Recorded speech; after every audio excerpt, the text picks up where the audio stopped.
The Alchemist by H.P. Lovecraft. Voiced by BrittanyBabbles. High up, crowning the grassy summit of a swelling mound, whose sides are wooded near the base, with the gnarled trees of the primeval forest, stands the old chateau of my ancestors. For centuries, its lofty battlements have frowned down upon the wild and rugged countryside about, serving as a home and stronghold for the proud house whose honored line is older even than the moss-grown castle walls. These ancient turrets, stained by the storms of generations and crumbling under the slow yet mighty pressure of time, formed in the ages of feudalism, one of the most dreaded and formidable fortresses in all of France. From its machicolated parapets and mounted battlements, barons, counts, and even kings have been defeated. Yet never had its spacious halls resounded to the footsteps of the invader. But since those glorious years, all is changed. A poverty, but little above the level of dire want, together with a pride of name that forbids its alleviation by the pursuits of commercial life, have prevented the scions of our line from maintaining their estates in pristine splendor, and the falling stones of the walls, the overgrown vegetation in the parks, the dry and dusty moat, the ill-paved courtyards and toppling towers without, as well as the sagging floors, the worm-eaten wainscots, and the faded tapestries within, all tell a gloomy tale of fallen grandeur. As the ages passed, first one, then another of the 4 great turrets were left to ruin, until at last but a single tower housed the sadly reduced descendants of the once mighty lords of the estate. It was in one of the vast and gloomy chambers of this remaining tower that I, Antoine, last of the unhappy and accursed Comtes de C, first saw the light of day, 90 long years ago. Within these walls and amongst the dark and shadowy forests, the wild ravines and grottos of the hillside below, were spent the 5 years of my troubled life. My parents I never knew. My father had been killed at the age of 32, a month before I was born, by the fall of a stone somehow dislodged from one of the deserted parapets of the castle. And my mother having died at my birth, my care and education devolved solely upon one remaining servitor, an old and trusted man of considerable intelligence, whose name I remember as Pierre. I was only a child, and the lack of companionship which this fact entailed upon me was augmented by the strange care exercised by my aged guardian in excluding me from the society of the peasant children whose abodes were scattered here and there upon the plains that surrounded the base of the hill. At the time, Pierre said that this restriction was imposed upon me because my noble birth placed me above association with such plebeian company. Now I know that its real object was to keep from my ears the idle tales of the dreaded curse upon our line, that were nightly told and magnified by the simple tenantry as they conversed in their hushed accents in the glow of their cottage hearths. Thus isolated and thrown upon my own resources, I spent the hours of my childhood in poring over the ancient tomes that filled the shadow-haunted library of the chateau, and in roaming without aim or purpose through the perpetual dusk of the spectral wood that clothes the side of the hill near its foot. It was perhaps an effect of such surroundings that my mind early acquired a shade of melancholy. Those studies and pursuits which partake of the dark and occult in nature most strongly claimed my attention. Of my own race, I was permitted to learn singularly little, yet what small knowledge of it I was able to gain seemed to depress me much. Perhaps it was at first only the manifest reluctance of my old precipitor to discuss with me my paternal ancestry that gave rise to the terror which I ever felt at the mention of my great house. Yet, as I grew out of childhood, I was able to piece together disconnected fragments of discourse, let slip from the unwilling tongue which had began to falter in approaching senility. That had a sort of relation to a certain circumstance which I had always deemed strange, but which now became dimly terrible. The circumstance to which I allude is the early age at which all the comtes of my line had met their end. Whilst I had hitherto considered this but a natural attribute of a family of short-lived men, I afterward pondered long upon these premature deaths, and began to connect them with the wanderings of the old men, who often spoke of a curse which for centuries had prevented the lives of the holders of my title from much exceeding the span of 32 years. Upon my 21st birthday, the aged Pierre gave to me a family document, which he said had for many generations been handed down from father to son, and continued by each possessor. Its contents were of the most startling nature, and its perusal confirmed the gravest of my apprehensions. Else I should have dismissed with scorn the incredible narrative unfolded before my eyes. The paper carried me back to the days of the 13th century, when the old castle in which I sat had been a feared and impregnable fortress. It told of a certain ancient man who had once dwelt on our estates, a person of no small accomplishments, though little above the rank of peasant. By name, Michel, usually designated by the surname of Mauvaise, the evil, on account of his sinister reputation. He had studied beyond the custom of his kind, seeking such things as the philosopher's stone or the elixir of eternal life, and was reputed wise in the terrible secrets of black magic and alchemy. Michel Mauvaise had one son, named Charles, a youth as proficient as himself in the hidden arts, and who had therefore been called Le Sorcier, or the Wizard. This pair, shunned by all honest folk, were suspected of the most hideous practices. Old Michel was said to have burnt his wife alive as a sacrifice to the devil, and the unaccountable disappearances of many small peasant children were laid at the dreaded door of these two. Yet through the dark natures of the father and the son ran one redeeming ray of humanity. The evil old man loved his offspring with fierce intensity, whilst the youth had for his parent a more than filial affection. One night, the castle on the hill was thrown into the wildest confusion by the vanishment of young Godfrey, son to Henri the Comte. A searching party headed by the frantic father invaded the cottage of the sorcerers, and there came upon old Michel Mauvaise, busy over a huge and violently boiling cauldron.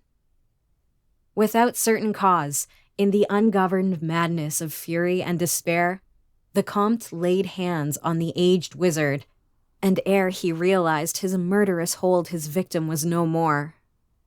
Meanwhile, joyful servants were proclaiming the finding of young Godfrey in a distant and unused chamber of the great edifice, telling too late that poor Michel had been killed in vain. As the Comte and his associates turned away from the lowly abode of the alchemists, the form of Charles Le Sorcier appeared through the trees. The excited chatter of the menials standing about told him what had occurred, yet he seemed at first unmoved by his father's fate. Then, slowly advancing to meet the Comte, he pronounced in dull yet terrible accents the curse that ever after haunted the house of C.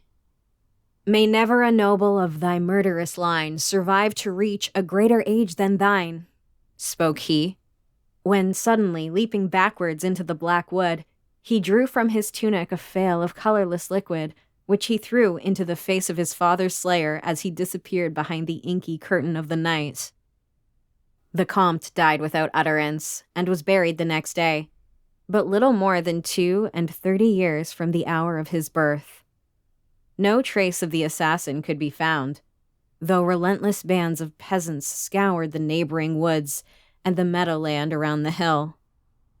Thus time, and the want of a reminder, dulled the memory of the curse in the minds of the late Comte's family, so that when Godfrey, innocent cause of the whole tragedy, and now bearing the title, was killed by an arrow whilst hunting at the age of 32. There were no thoughts save those of grief at his demise. But when years afterward the next young comte, Robert by name, was found dead in a nearby field from no apparent cause, the peasants told in whispers that their senior had but lately passed his 32nd birthday when surprised by early death. Louis, son to Robert, was found drowned in the moat at the same fateful age, and thus down through the centuries ran the ominous chronicle. Henri, Roberts, Antoines, and Armands, snatched from happy and virtuous lives, when little below the age of their unfortunate ancestor at his murder. That I had left at most but 11 years of further existence was made certain to me by the words which I had read. My life, previously held at small value, now became drearer to me each day as I delved deeper and deeper into the mysteries of the hidden worlds of black magic. Isolated as I was, modern science had produced no impression upon me, and I labored as in the Middle Ages, as rapt as had been old Michel and young Charles themselves in the acquisition of demonological and alchemical learning. Yet, read as I might, in no manner could I account for the strange curse upon my line. In unusually rational moments, I would even go as far as to seek a natural explanation, attributing the early deaths of my ancestors to the sinister Charles Le Sorcier and his heirs. Yet having found upon careful inquiry that there were no known descendants of the Alchemist, I would fall back to occult studies and once more endeavor to find a spell that would release my house from its terrible burden. Upon one thing I was absolutely resolved. I should never wed, for since no other branches of my family were in existence, I might thus end the curse with myself. As I drew near the age of 30, old Pierre was called to the land beyond. Alone I buried him beneath the stones of the courtyard, about which he had loved to wander in life. Thus was I left to ponder on myself as the only human creature within the great fortress, and in my utter solitude, my mind began to cease its vain protest against the impending doom, to become almost reconciled to the fate which so many of my ancestors had met. Much of my time now was occupied in the exploration of the ruined and abandoned halls and towers of the old chateau, which in youth fear had caused me to shun, and some of which old Pierre had once told me had not been trodden by human foot for over 4 centuries. Strange and awesome were many of the objects I encountered. Furniture covered by the dust of ages and crumbling with the rot of long dampness met my eyes. Cobwebs in a profusion never before seen by me were spun everywhere, and huge bats flapped their bony and uncanny wings on all sides of the otherwise untenanted gloom. Of my exact age, even down to days and hours, I kept a most careful record, for each moment of the pendulum of the massive clock in the library told off so much more of my doomed existence. At length I approached that time which I had so long viewed with apprehension. Since most of my ancestors had been seized some little while before they reached the exact age of Comte Henri at his end, I was every moment on the watch for the coming of the unknown death. In what strange form the curse should overtake me, I knew not, but I was resolved, at least, that it should not find me a cowardly or passive victim. With new vigor, I applied myself to my examination of the old chateau and its contents. It was upon one of the longest of all my excursions of discovery in the deserted portion of the castle, less than a week before that fatal hour which I felt must mark the utmost limit of my stay on earth, beyond which I could have not even the slightest hope of continuing to draw breath, that I came upon the culminating event of my whole life. I had spent the better part of the morning in climbing up and down half-ruined staircases in one of the most dilapidated of the ancient turrets. As the afternoon progressed, I sought the lower levels, descending into what appeared to be either a medieval place of confinement or a more recently excavated storehouse for gunpowder. As I slowly traversed the niter-encrusted passageway at the foot of the last staircase, the paving became very damp, and I soon saw by the light of my flickering torch that a blank, water-stained wall impeded my journey. Turning to retrace my steps, my eye fell upon a small trapdoor with a ring, which lay directly beneath my feet. Pausing, I succeeded with difficulty in raising it, whereupon there was revealed a black aperture, exhaling noxious fumes which caused my torch to sputter, and disclosing in the unsteady glare the top of a flight of stone steps. As soon as the torch, which I lowered into the repellent depths, burned freely and steadily, I commenced my descent.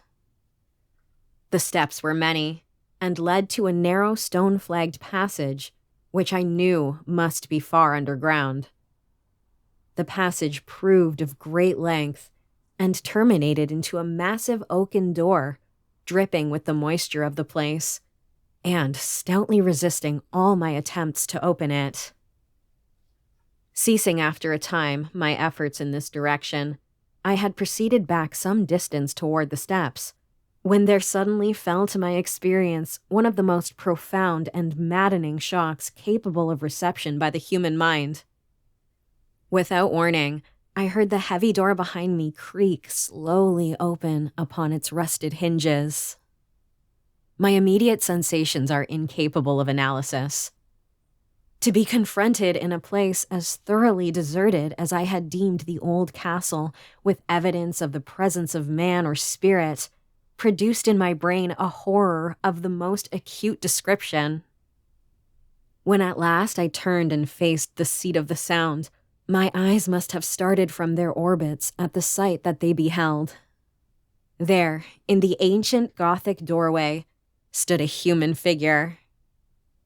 It was that of a man clad in a skull cap and long medieval tunic of dark color. His long hair and flowing beard were of a terrible and intense black hue, and of incredible profusion.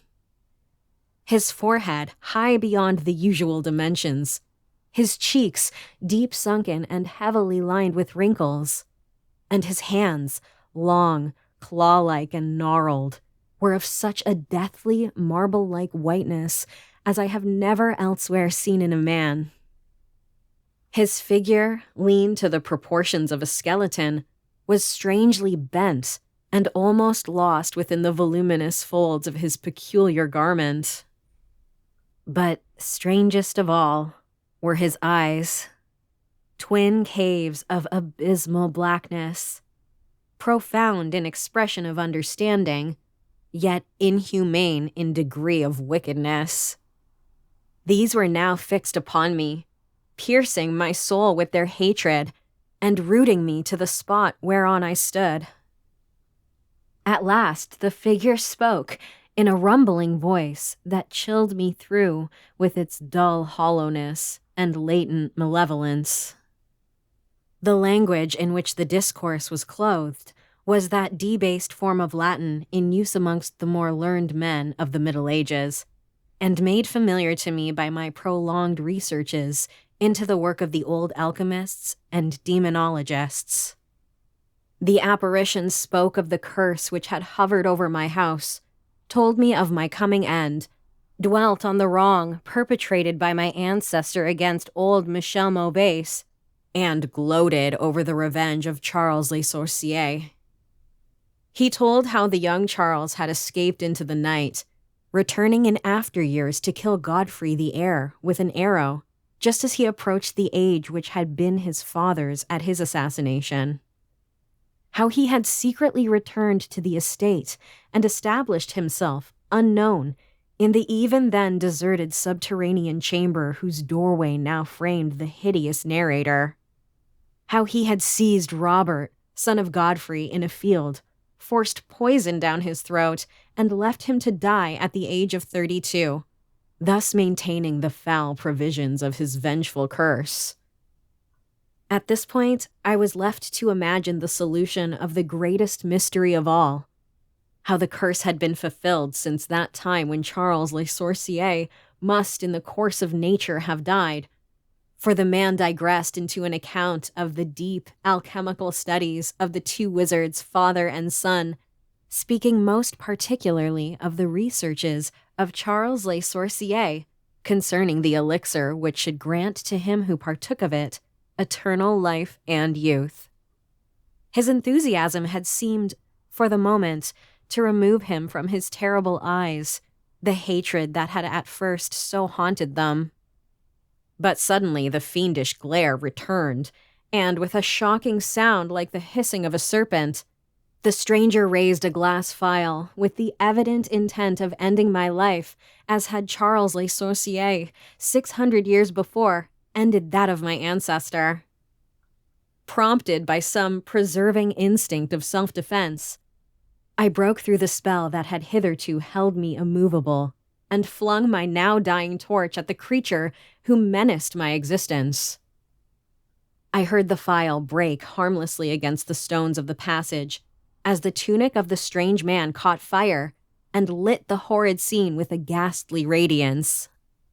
The shriek of fright and impotent malice emitted by the would-be assassin proved too much for my already shaken nerves, and I fell, prone upon the slimy floor in a total faint. When at last my senses returned, all was frightfully dark, and my mind, remembering what had occurred, shrank from the idea of beholding more. Yet curiosity overmastered all. Who, I asked myself, was this man of evil, and how came he within the castle walls? Why should he seek to avenge the death of poor Michel Mauvais? And how had the curse been carried on through all the long centuries since the time of Charles Le Sorcier? The dread of years was lifted from my shoulders, for I knew that he, whom I had felled, was the source of all my danger from the curse. And now that I was free, I burned with the desire to learn more of the sinister thing which had haunted my line for centuries, and made of my own youth one long-continued nightmare. Determined upon further exploration, I felt in my pockets for flint and steel, and lit the unused torch which I had with me. First of all, the new light revealed the distorted and blackened form of the mysterious stranger. The hideous eyes were now closed. Disliking the sight, I turned away and entered the chamber beyond the Gothic door. Here I found what seemed much like an alchemist's laboratory. In one corner was an immense pile of shining yellow metal that sparkled gorgeously in the light of the torch. It may have been gold, but I did not pause to examine it, for I was strangely affected by that of which I had undergone. At the farther end of the apartment was an opening leading out into one of the many wild ravines of the dark hillside forest. Filled with wonder, yet now realizing how the man had obtained access to the chateau, I proceeded to return. I had intended to pass by the remains of the stranger with averted face, but as I approached the body, I seemed to hear emanating from it a faint sound, as though life were not yet wholly extinct. Aghast, I turned to examine the charred and shriveled figure on the floor. Then, all at once, the horrible eyes, blacker even than the seared face in which they were set, opened wide with an expression which I was unable to interpret. The cracked lips tried to frame words which I could not well understand. Once I caught the name of Charles Le Sorcier, and again I fancied that the words years and curse issued from the twisted mouth. Still, I was at a loss to gather the purport of his disconnected speech. At my evident ignorance of his meaning, the pitchy eyes once more flashed malevolently at me, until, helpless as I saw my opponent to be, I trembled as I watched him. Suddenly, the wretch, animated with his last burst of strength, raised his hideous head from the damp and sunken pavement. Then, as I remained paralyzed with fear, he found his voice, and in his dying breath screamed forth those words which have ever afterward haunted my days and my nights. "Fool!" he shrieked. "Can you not guess my secret? Have you no brain whereby you may recognize the will which has through 6 long centuries fulfilled the dreadful curse upon your house? Have I not told you of the great elixir of eternal life? Know you not how the secret of alchemy was solved?